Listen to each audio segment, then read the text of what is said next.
what do you do for Pernod Ricard? So I take care of private clients and luxury brands in particular. So the group Pernod Ricard has a very wide portfolio of brands. And on my side, I focus a lot on high net worth individuals and on prestige brands in particular. So we have a team in Singapore, that team of sales people that are dedicated, each of them, to one different channel, and sometimes a group of brand. For example, we'll have a sales guy for restaurant, a sales guy for a nightclub, etc., etc. And for me, I focus on private clients and corporates, so luxury brands as well, partnership with luxury brands, and yeah, private individuals. So it means that you are a kind of ambassador, what in the other brands they call ambassador.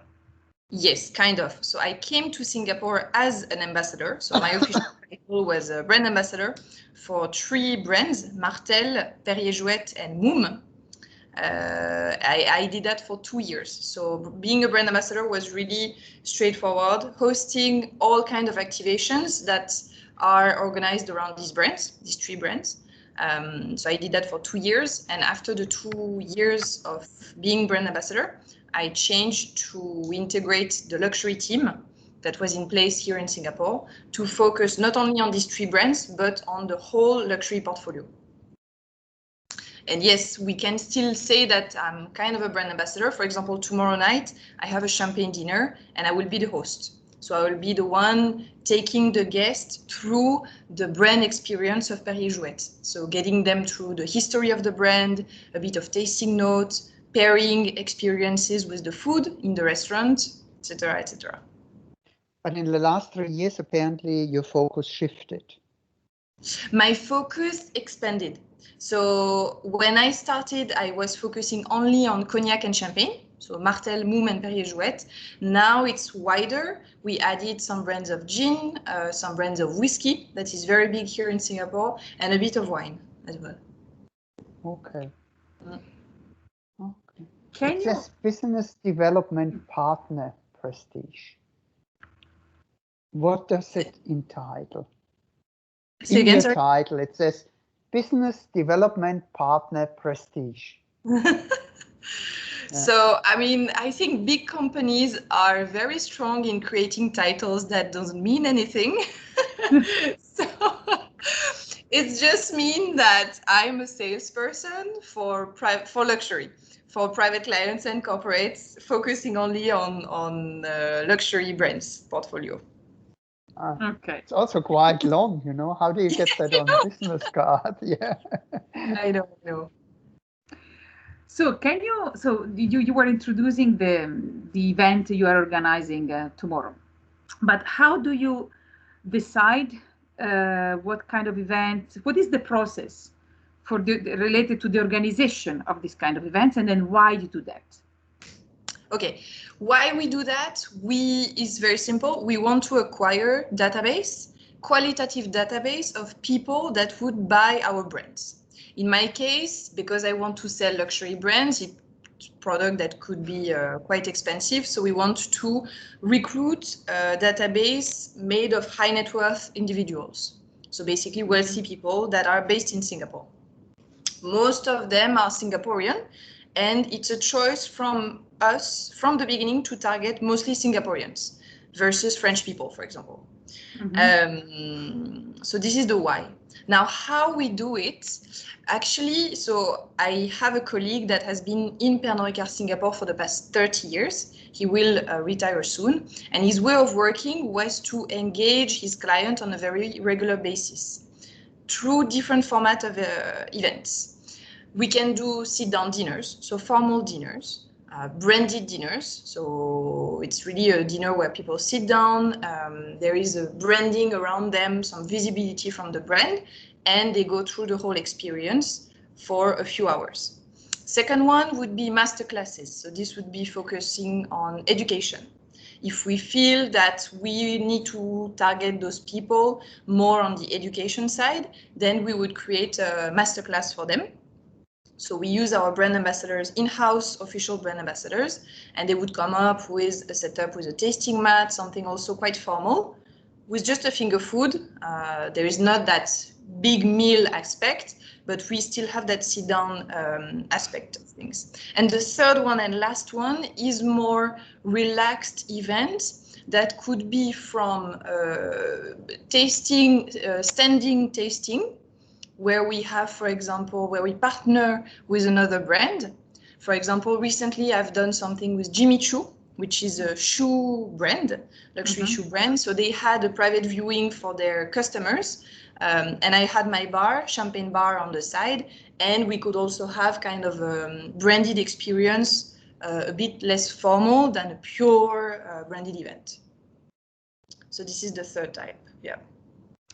I don't know if it answers your question. Yes. Actually, you said one thing. So you are concentrating only on people from Singapore. Yeah. I mean, so you recruit them by nationality. Born and raised. Mostly focused, meaning that in our current database, we would have probably 85% of Singaporeans, but we don't restrict it to only Singaporeans. What I meant is that because we are a French company, maybe you could have imagined that we would target also French people with the French brand, etc. But our choice is not to focus too much on expatriates, because even though they have a big spending power, they tend to change every 2 to 3 years. They will move in, move out, etc. So our objective from the beginning is to focus on people that will stay here long term and with whom we can build, yes, a long-term relationship with the brand also. Okay. Why actually, usually Pernod or your business is more a B2B kind of business? What make you feel the urgency to create this B2C approach? I think it's a global mindset, I would say. First, there is a business opportunity. In a country like Singapore, you have 1/10 of the population that is a millionaire. So there is a lot of money in the town, and culturally, people tend to consume a lot at home. So there is a big B2C market opportunity. Second, we have brands that can service that. Meaning we have some champagne brands, cognac brands, whiskey brands that propose some product that could fit a B2C market.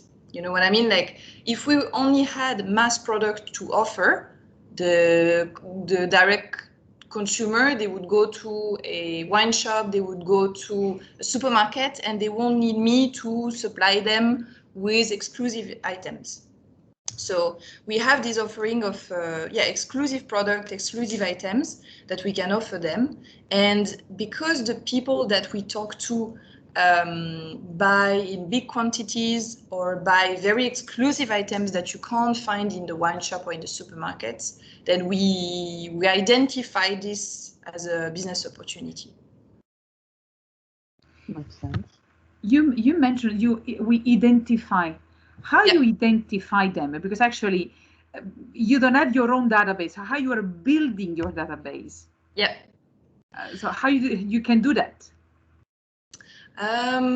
Well, we have a lot of requests, actually. I think it started with my colleague many years ago, because he was going out in dinners, he was out in the city every night, and he had this group of friends that grew slowly but steady, and people were asking where they could buy whiskey, where they could find this specific cask, where they could, how could they travel to the distillery? You know, sometimes we have this kind of request as well of experiences that goes beyond the just simple product offering. People that would request to rent glasses for their event or any decoration that goes with the brand. And this was not available on the market itself. So I think that's how it started, because we had some request and some demand from people. Okay. And then so that's how the identification came about. Yeah. Word of mouth, quasi. Yes, kind of. I think, when sometimes other markets, so other Pernod Ricard affiliates around the world, they call us and ask us like, okay, how did you start your direct to consumer business? Because we don't have a database, we don't know anybody, how did you do it? And it starts, of course, it's a long-term exercise, and it starts usually with word of mouth. So partnering with people that already know the people you want to target, slowly but steady, it kind of grows. And today we have our own ecosystem. So we have our own VIP platform where people can log in. It's a closed platform called Le Cercle. People can log in, access all the products that are available, all the exclusivities, also all the experiences that are available to them, whether it's a dinner, tasting, a trip to a distillery, etc., etc. And also some added services for their own events at their place. Very interesting. But actually, this is a platform that you have only in Singapore or exists in other countries? So actually, we started our own 3 years ago. Mm-hmm. And now there is this global vision of doing a platform for all markets. Mm-hmm. So Pernod Ricard headquarters is currently working on a global Le Cercle platform. Of course, each country will have its own specificities and will be able to showcase its own events and own product. Mm-hmm. But the framework, like the skeleton of the website, will be designed by Global, and they should, like, this thing should be ready by June this year. So they are really finalizing everything. And we were one of the pilot market because we did our own locally. Again, because we identified this opportunity, and then voila, they saw that it could be replicated to other markets as well. Yeah, well, because actually it's the first time we're hearing about something like this. Okay. Yeah. Because we spoke already with other with similar positions like yours. But nobody, because we were asking if there were some specific actions in the market. We never accounted what we would consider a formal approach. Yeah. You had a strategy. You had to say, this is when we went out, word of mouth. Your colleague who was apparently out every night. I hope you don't have to do the same thing. No, it's okay.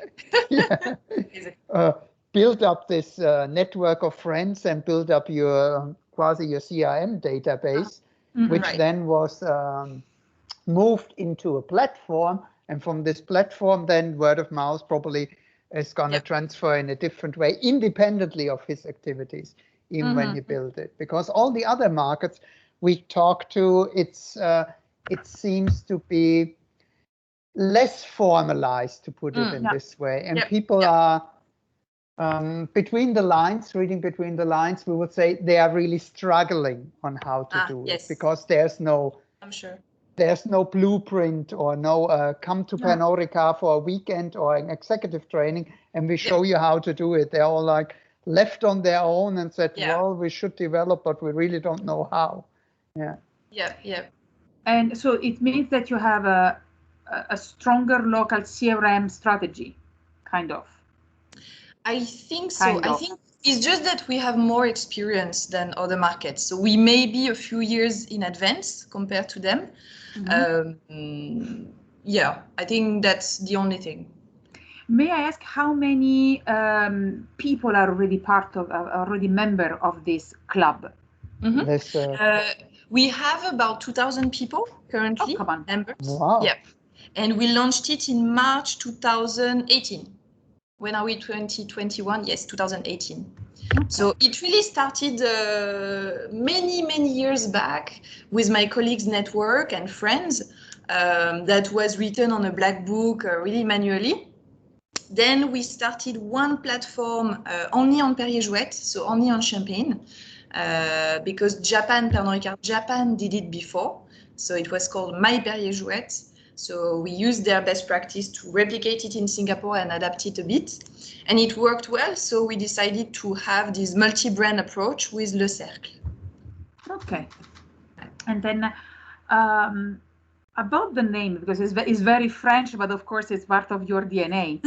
And then how do your members what do your members think about this French attitude? Did you ever ask about?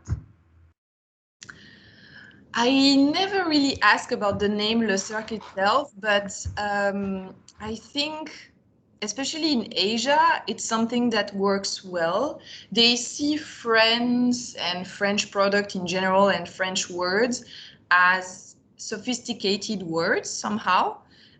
So whatever is French to them is luxury. You know what I mean? It's a bit cliche to say that, and a bit bon. No, this is what I was. This is what I had in mind. I just wanted to know if my perception is your perception. No, it's true, and that's also why to represent Martel and Perrier-Jouët and Moom in the market, they usually send French brand ambassadors. I think to embody the brand and the cliché of being French somehow. Okay. Phil, do you have any question or no? I go ahead with the conversation. No, you go ahead. I'm quite interested in just typical researcher to think about what that means. I ask, you think. Okay. Yeah. And then I just one thing, because in a few minutes I need to leave because I have a big meeting with the GM, with our general manager. But I'm so sorry, but then Phil, you will go ahead. Actually, how you set the calendar of these events, based on what? So we set the calendar based on many things. We have basically two types of events. First, the events that we own, our full Pernod Ricard event. Second, the event with partners, luxury brands, banks, corporates, anybody that want to do events with us. So in the first case of our own event, we set the calendar. Okay, for example, right now, there is my marketing team who wants to do a Royal Salute event in a month's time. Well, they look at the calendar, they do it sometimes in the week, day that usually work well for VIPs, which is Tuesday, Wednesday, Thursday, Friday. They pick the date and that's done. In the second case with the partner, usually we try to have an agreement with them. We work a lot with banks, for example, banks that want to engage with their high tier card holders. So they will say, okay, we want to engage them on a Tuesday or a Friday, and we need 1 month and a half early notice to be able to have ample time to notify our clients. So we usually get an agreement with them. Yeah. And then how many people usually participated to these events? Pre-COVID was 20 to 25, if it's a sit-down dinner. We find that because the interactive aspect of the event is very important for us, we didn't want to have a too big event. So 20 to 25 is a good number when we have one brand ambassador hosting the dinner. He can talk to everybody, people can mingle together. So we found that it's an optimal number. Now with COVID, we had a first restriction of 5 people. So we were doing a dinner with 1 brand ambassador and 4 guests. Right now it's 8, so 7 plus the brand ambassador. Oh, and how you have to cherry pick these clients? How do you select them actually? Yes. Are you changing? Random. Yeah, voila. It's no, so it's the lucky one actually. Yeah. Put them all on the board and throw a dart. Yeah. So it will really depend on the event that we organize. Each of our VIP has a list of passion points that defines him. For example, we have people that like golf, that like polo, that like cars, jewelry, watches, makeup, I don't know, art.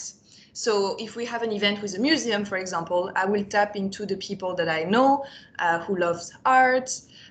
Same for tomorrow is a jewelry event. So I have a few ladies that love jewelry, etc., etc. So we usually base it on their passion point. But how do you know these passions?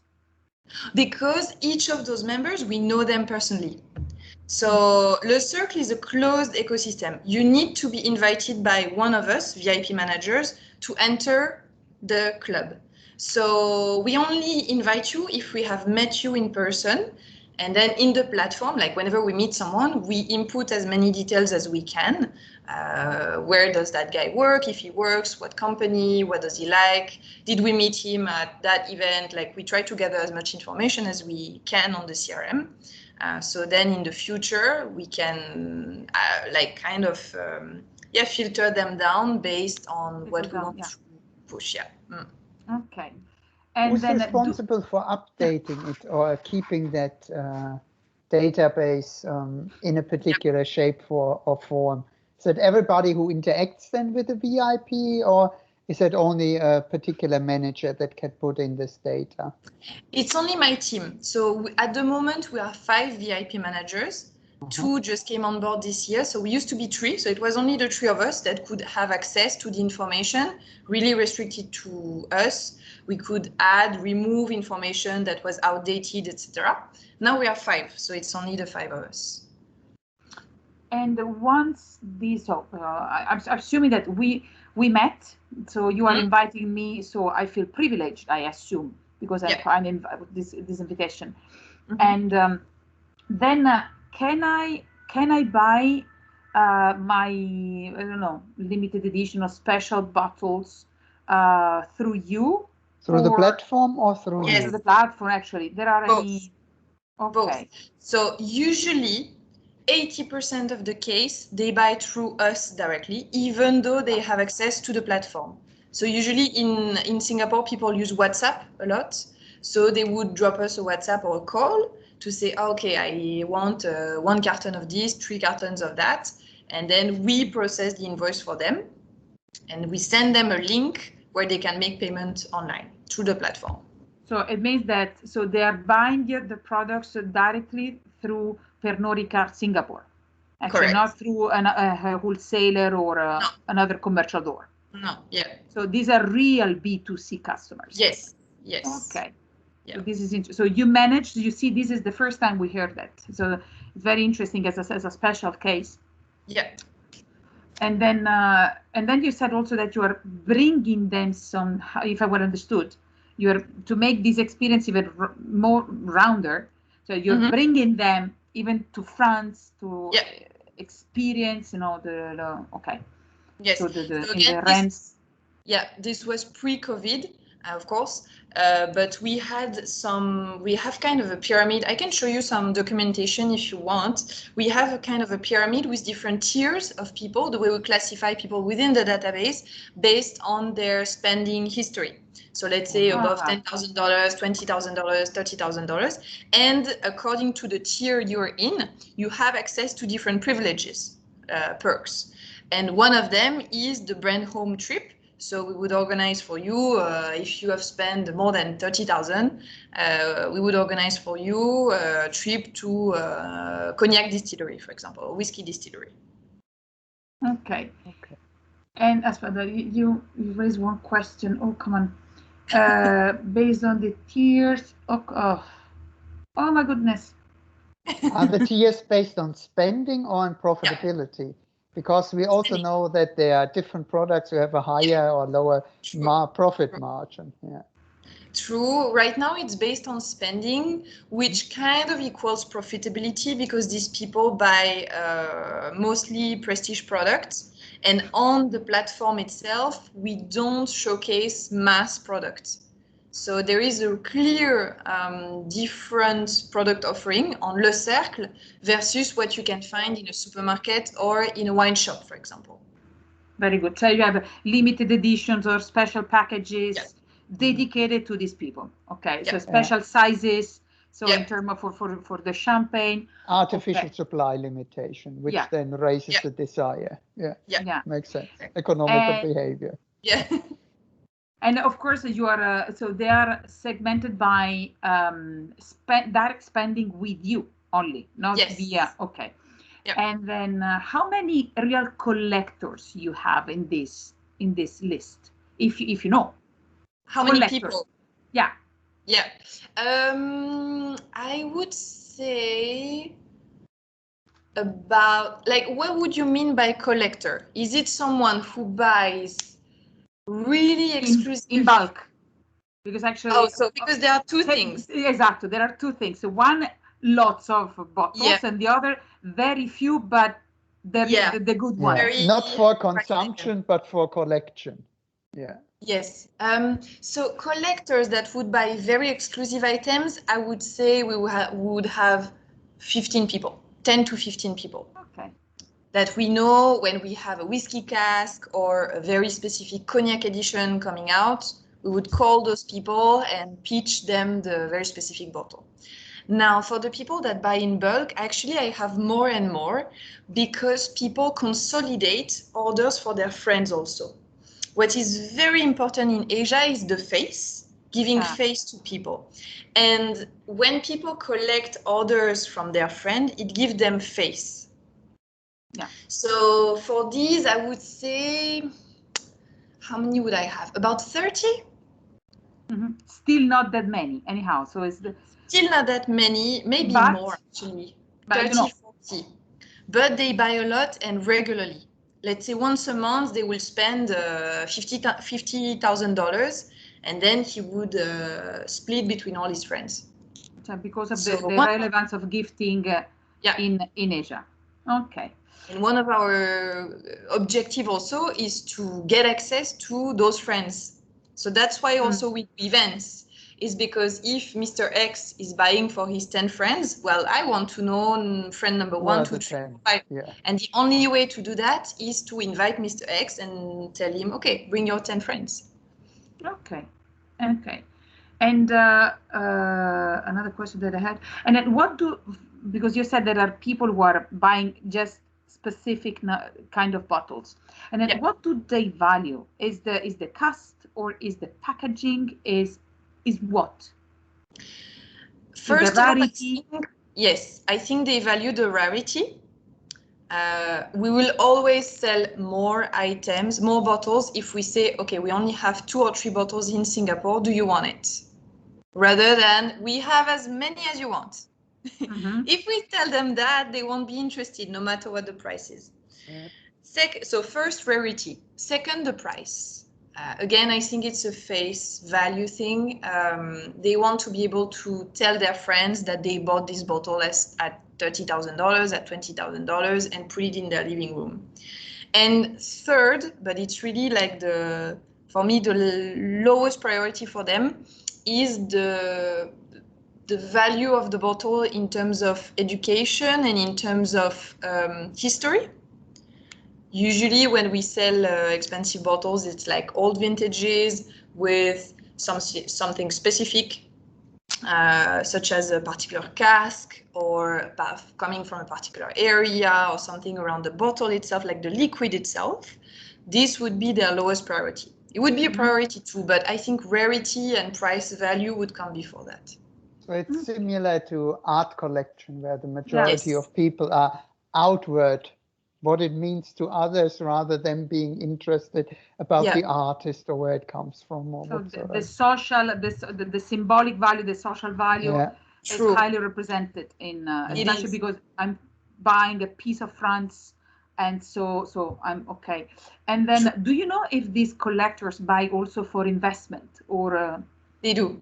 Okay. They do a lot for whiskey and wine at the moment. So we had some discussions actually with our HQ recently to kind of accelerate on that notion of investment, whiskey cask investment, for example. And our competitors, such as Diageo, for example, and Moet Hennessy, are really focusing on that as well, because there is a big demand of buying whiskey cask and wine for investment. Okay, I'm very sorry, but I need to leave. Phil, I leave you. I'm very sorry because I was really enjoying this conversation, Mannaggia, but the boss is calling, and the only thing I would like is so it could be great, but I feel we'll expand on that if we can be put in contact with some of your clients, because actually this is the most interesting part of our research. I feel we'll explain you what we have done with other brands, and actually why the information they are giving to us can be highly complemented by the direct vision of your clients, if possible. So having a huge database, maybe so several will be willing to share with us we did already some experiences with some Japanese clients, so it can be great to have some people from Singapore. An American, yeah. Yes. I'm very sorry. I hope to meet you soon again. Yes. To continue this lovely conversation. And then, but I leave in very good hands with Phil. Thank you very much. Thank you for your time. Bye, Marie. Bye bye. Bonne journée. Bye. Bonsoir. Yeah, she has to head up in another meeting. Now, I'm certain you have also questions for us. Yes. This is where I come in. Yeah. Okay. Actually, yeah, I mean, I have a big question. What is your research about? Like, I would be curious to know more about your work and how could I help you more, actually? Yeah, that's very kind of you to say. So, in a nutshell, I'm doing customer experience strategy and management research for the last 12 years plus. Okay. And we started out in traditional retail, financial services, car manufacturing, etc., etc. And because I relocated then to Monaco, and Monaco was headhunting me, I was more and more interested in the luxury part of things. And 4 years ago, we started out to determine what the customer experience in luxury means for ultra high net worth individuals. Because by being in Monaco, you're in a very, how shall I say, unique universe. It's almost like similar to Singapore, where you say 10 to 15% are millionaires. And in Monaco, pretty much everyone is wealthy. So for us being there, we used the location in order to find out what matters most to the ultra high net worth individual, how they make their decision. And my hypothesis, based on my other research, was it's exactly the same like with everyone else. It's like buying a toothpaste. It doesn't matter if you buy a toothpaste or you buy $100 million yacht. It should be the same thing that drives this perception. And surprise, surprise, that proved to be true. So the things that we value as individuals do not change once we become wealthy. It's still what we value is our values, and we live by it. And by doing this research in yachting, private aviation, art collection, tailor-made clothing, and by tailor-made clothing we mean a tailor pretty much following you around the world, when you need it, and flies to Buenos Aires in the night to just finish a dining jacket for you for the evening and things like this. So we looked at all these markets and we found out that they all have things in common. And there are also some specific and individual, how shall I put that, differences. And one thing that was important to us, we wanted to find out what are the differences and what do they have in common. And we started a research project that we call the 100 Voices. By the 100 Voices, we mean that we have, from every context, at least 20 participants as clients who will talk freely and share with us their customer experiences in order to find out what is the DNA of ultra high net worth individuals. What matters to them, no matter if they buy a supercar, collecting a bottle of wine that's highly collectible, a private jet, a super yacht, or whatever it is. So by doing this, we started out, as I said before, with this context, and then Pernod Ricard became aware of that project and asked us if they can join. And we said, oh yeah, we are more than welcome for you to join, because it was something that was not necessarily immediately on our radar, to be quite honest. Because spirits, we said, yeah, there are people who probably look at their Rothschild from 1965 and have them somewhere stored carefully in order to get value. But we were not aware of that this is a part of the lifestyle, actually an important part of the lifestyle, because we were focusing more on either long-term contracts or huge investments in one bulk, rather than on a consistent base. which spirits are, because it's a consumer good, you know, it has an expiration date on it. So we got in touch with Alexander, who's responsible for that project, because he's also responsible for what you already mentioned in terms of where do you go from there. And for Pernod Ricard, it was, of course, very important to gain that access, because we only work with B2C businesses and contexts, something that is not traditionally, with you being the exception, in your strategy, because you're traditionally B2B. Your business is trade, you know, trade and events, or was trade and events. And we said, but one thing we find out in the past of all our network and all our research is that more and more companies want to become independent from the retail part, because at the end of the day, you were outsourcing the experience, which leaves you with a desperate lack of knowing what really drives consumer behavior, because you only know what drives the behavior of the one selling it to them, not the end user or consumer of your product. And secondly, by not controlling the experience, and spirits being not a loyal business, but a promiscuous business, you never know how your brands will be used. You know, it could be that somebody just has your brands, your Mumm or your Martell, in their portfolio in order to attract people, and then sell them products with a higher profit margin by telling them they're almost the same. So you were traditionally left somewhere between a rock and a hard place, as we say in the States.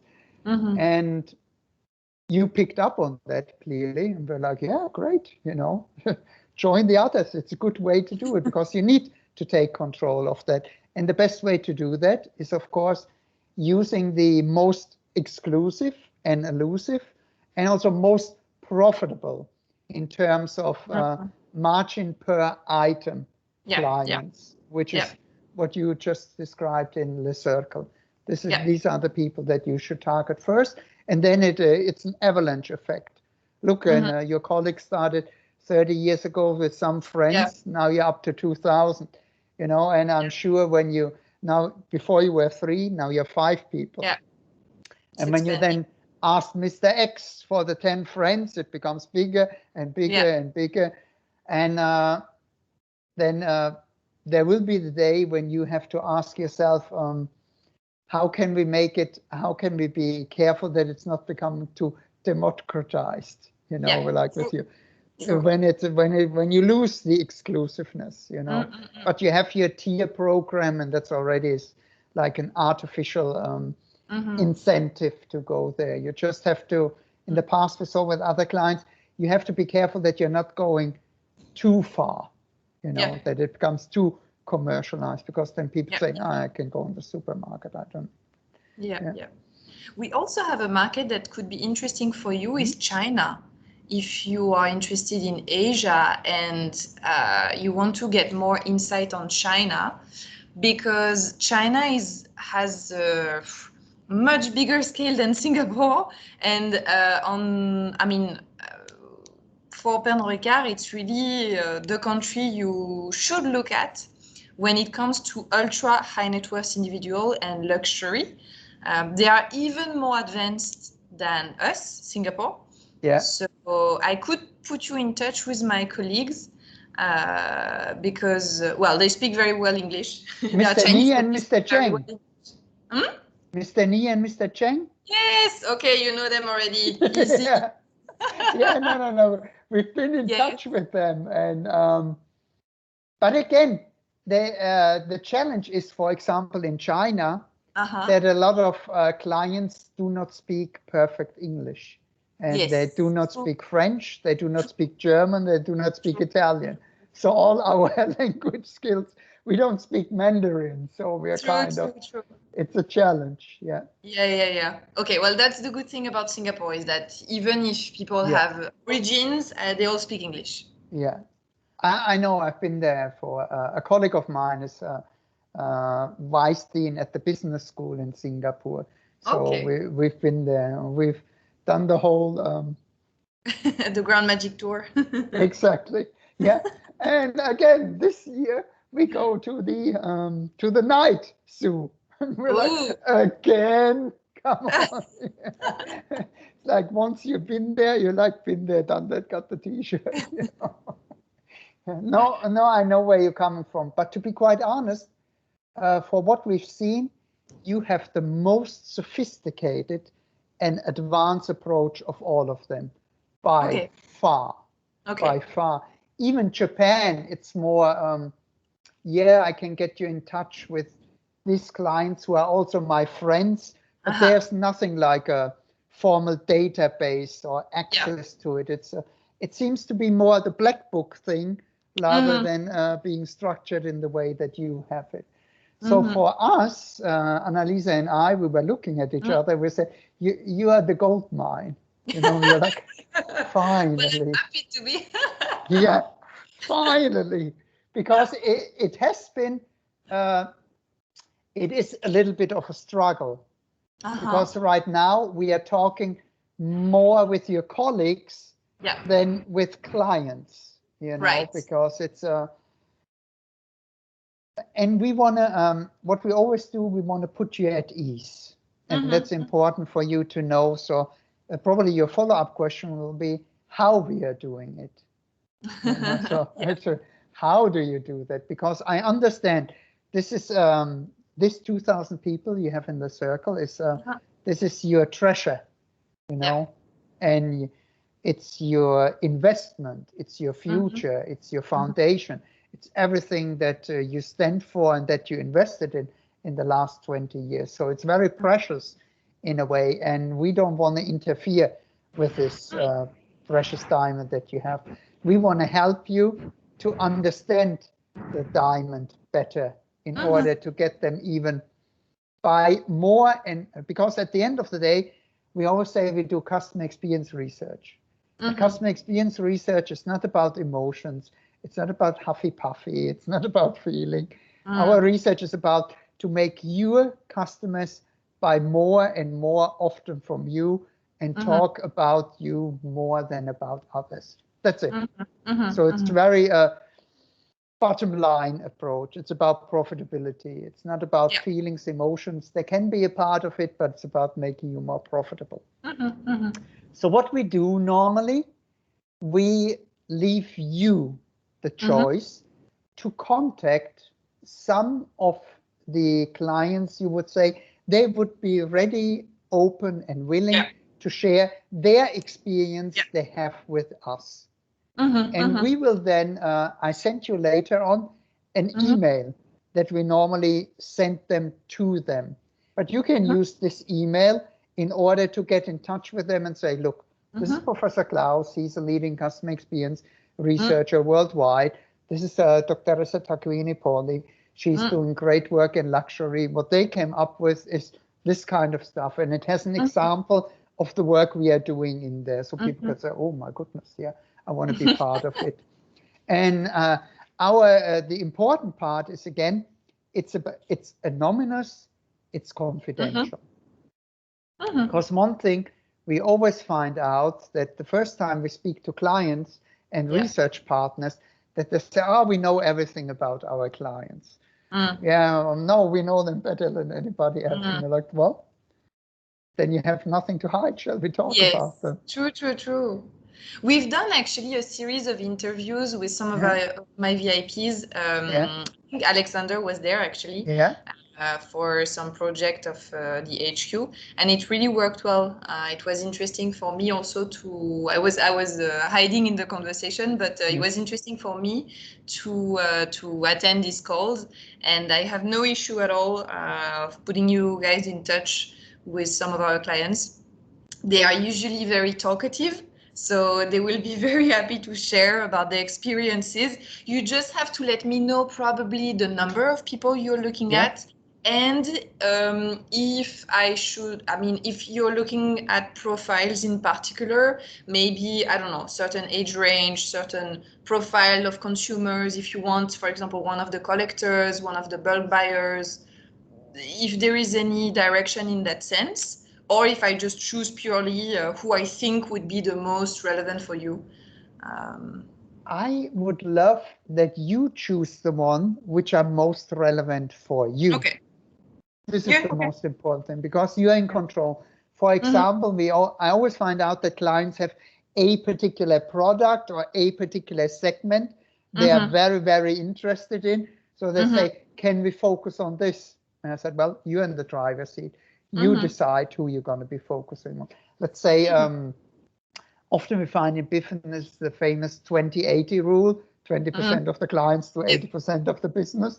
So most say, let's look at this 20. We're like, yeah, of course, there's no problem. So you are in absolutely control. We would say 10 people should be just fine. Okay. Yeah.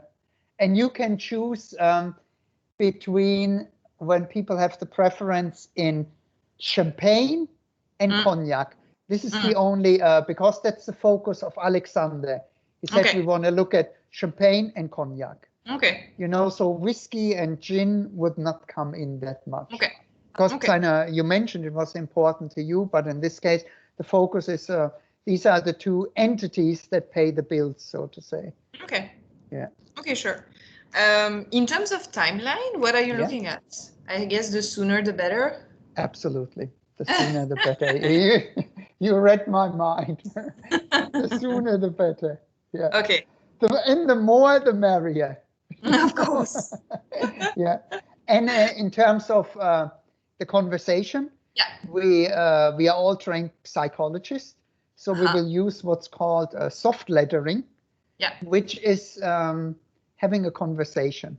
And as you mentioned, your clients are very talkative, which comes in very handy, because at the end of the interviews, normally we talk 5 to 10%, and the clients talk 90% and 95%. And they all believe it's very, at the end of the day, what we normally hear, it was therapeutical. You know, this is what people like. It's and we normally say it should be between 50 to 30 minutes, because we know these people are very busy, and but most of them run over on their own behalf. They normally we normally remind them at 30 minutes to say, you mentioned that you have another important. That's not that important. There's more things I have to talk to you about. Okay. Okay, that's a good point. Yeah. Okay, so allow me just a few days to think of the people and check on their availability.